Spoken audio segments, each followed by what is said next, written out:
would approach writing an essay, you should write down anything that you think would be useful. Because guess what you're going to do?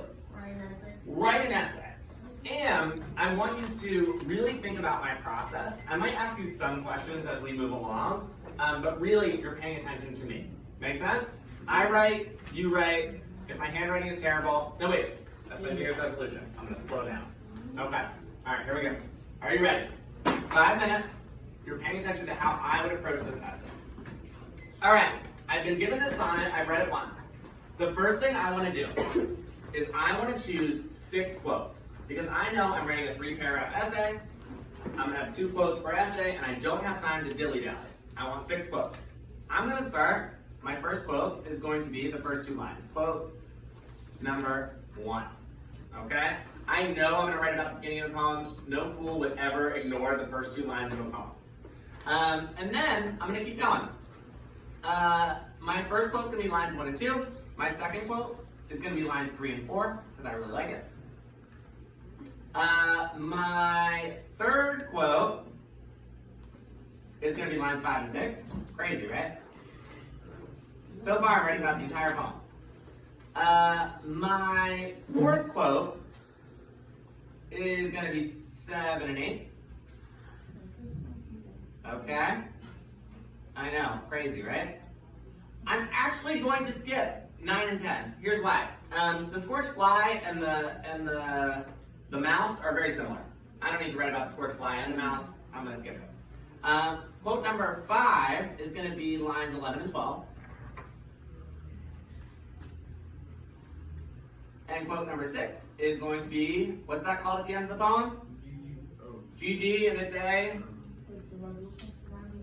It's the resolution, and it's a rhyming couplet. Beautiful. All right, because I know also the theme is going to be there, because I know what a sonnet is.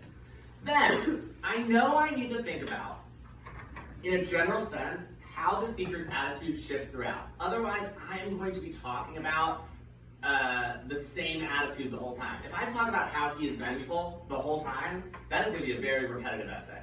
So I want to look, and I'm going to go back to one of my skills, which is positive and negative. So I'm going to go to each quote and just say whether I think it's generally positive or negative. So lines 1 and 2, I'm going to say are negative. He's got his head down, he's upset. Quote number 2, I'm going to say is... I'm going to go with positive, even though it has a lot of negative in it. The reason I'm going to go positive is where it says, gleams which on your face do grow. He finds her very beautiful, even if he doesn't want to look at her. Quote number 3 is, ooh, it's negative, but what could be positive about it? What has he resolved here? Yeah, he got out of the trap. So I'm going to put negative, but I'm going to put a little question mark there. There's more to say there, right? Well, next one, negative. He's all worried about deceit and mishap and all that stuff. Okay. And he's aloof now.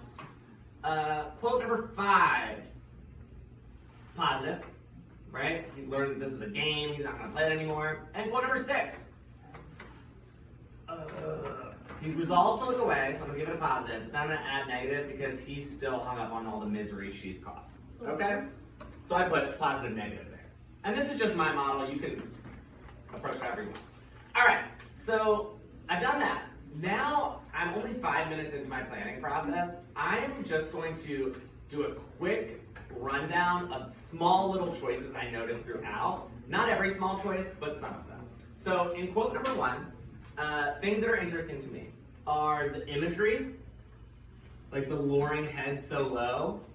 I'm also very interested in the fact that he directly addresses the woman, right? So I'm going to put, I'm taking my time.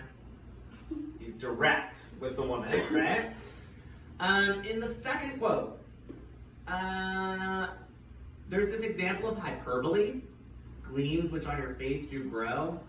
If I didn't know it was hyperbole, I would just say figurative language or exaggeration. For some reason, she's just getting more and more beautiful every second. Quote 3, I see this word choice, trustless. We also have this overall metaphor. Then in quote 4, I love some of this other word choice, aloof, mishap. We also have that alliteration we were talking about.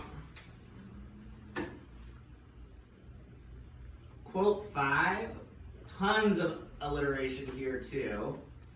But the word choice is like a little more positive. Fancy, dazzled, desire. And then at the end, I want to make sure that I talk about this being the resolution. And all around, I want to talk about rhyme scheme. Now, one thing I'm going to do, and we can kind of do this part together, is I want to make sure when I'm talking about the tone here that I'm really addressing the nuances.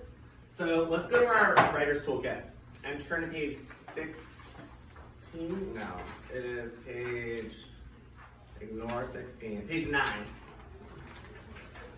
And I want to just think for a moment, and this is not me finalizing my language. Oh, Donna, I have one for you. This is one you're just going to hang on to. There you go. All right. So I want to think about those positive and negatives and use it to guide some of my thinking. So lines 1 and 2, I said was overall negative. So I'm going to my bank of negative words. And let me know, does any of them stand out in the bank of negative words on page 9? For lines 1 and 2. Self-pitying. Say it again? Self-pitying. Absolutely. This is the definition of self-pitying, right? So I might write self-pitying just on the side here. I'll take my time. Take my time. I didn't take my time. I didn't. I tried.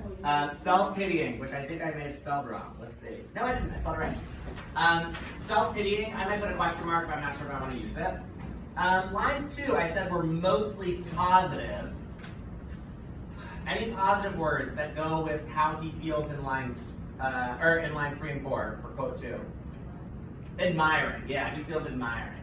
And I might do that for the entire poem, just to give myself some to give myself something to write about, right? If I'm writing about these subtle shifts throughout the poem.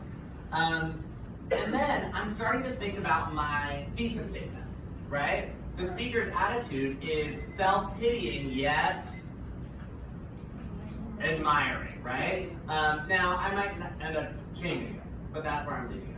Okay, with a hand, what did you notice about my process? My process. Sorry, I was joking. What did you notice? With a hand, what did I do up here? I spent 5 minutes talking.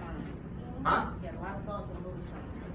Can't hear you. A lot of thoughts in just a little bit of time. A lot of thoughts in a little bit of time, yes. I wrote down everything I thought. What else? How could this help me with an essay? Think about if you had a new poem, what did I do? Yeah. Circle words that stood out to me. What else? Yes, what is the very first thing I did? I selected. Did I make it an act of Congress? Did I get like, oh, I don't know how to do this one or that one. Oh my God. 40 minutes later, you don't have an essay, right? I just picked it, okay? What did I do here? Positive, negative, negative, negative. What did I do? Why? So that you what the story is like about. Because. You wanted them to like what you're writing about. And what's my essay? How am I going to write this essay? And am I going to start, where am I going to start? In the beginning. And if I know how the beginning is a little different than right after the beginning, then I can say what made it a little different and how his attitude changes or whatever. Okay, good. Pat yourselves on the back. And no, we're not doing that. Okay, here we go. Let's write a thesis statement. Friends, like I said before, your thesis statement is going to be the most important sentence to the AP reader. It's the first sentence they're going to read, and it is the sentence they're going to go back to constantly, because they're going to want to know, did you prove your thesis statement?